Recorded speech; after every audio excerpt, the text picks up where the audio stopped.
ஐரோப்பிய நாடுகளின் கடுமையான குடிவரவு சட்டங்களையும் மீறி சட்டவிரோத ஆட்கடத்தல் கும்பல்கள் தொடர்ந்து செயல்பட்டு வருகின்றன. இத்தகைய சர்வதேச கும்பல் ஒன்றினை மலேசிய மற்றும் தாய்லாந்து குடிவரவு அதிகாரிகள் இணைந்து முறியடித்துள்ளனர்.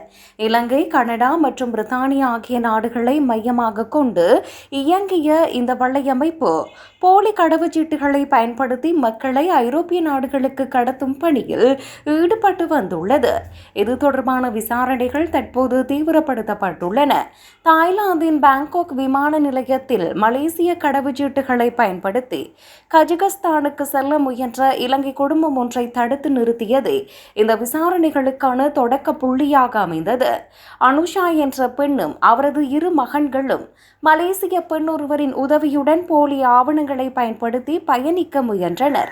விமான நிறுவன அதிகாரிகளின் சந்தேகத்தால் இவர்களது பயணம் தடுக்கப்பட்டு அதிகாரிகள் வசம் ஒப்படைக்கப்பட்டனர்.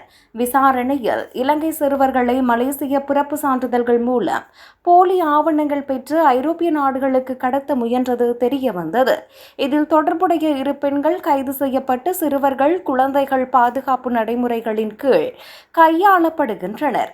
இலங்கை தூதரகத்துடன் இணைந்து அந்த சிறுவர்களை மீண்டும் தாயகம் அழைத்து வருவதற்கான நடவடிக்கைகளை அதிகாரிகள் மேற்கொண்டு வருகின்றனர். முன்னதாக தாய்லாந்தில் இலங்கை தம்பதியினர் உட்பட பலரை கைது செய்ததன் மூலம் இந்த வலையமைப்பு வெளிச்சத்திற்கு வந்தது. இந்த சர்வதேச குற்ற வலையமைப்பு போலி கடவுச்சீட்டுகள் மற்றும் அடையாள திருட்டு மூலம் நீண்ட காலமாக இயங்கி வந்துள்ளது. இலங்கை, கனடா மற்றும் மலேசியா ஆகிய நாடுகளில் உள்ள உறுப்பினர்களின் தொடர்புகள் குறித்து அதிகாரிகள் தற்போது விரிவான விசாரணைகளை நடத்தி வருகின்றனர். கடந்த மே மாதம் லண்டனுக்கு போலி கனேடிய கடவுச்சீட்டுடன் செல்ல முயன்ற ஈழத்தமிழர் ஒருவர் கைது செய்யப்பட்டதே இந்த மாபெரும் கும்பலை அடையாளம் காண அடிப்படையாக அமைந்தது. அந்த வழக்கில் கனேடிய குடிமகன் ஒருவரின் பங்களிப்பும் இருந்திருப்பது கண்டறியப்பட்டது.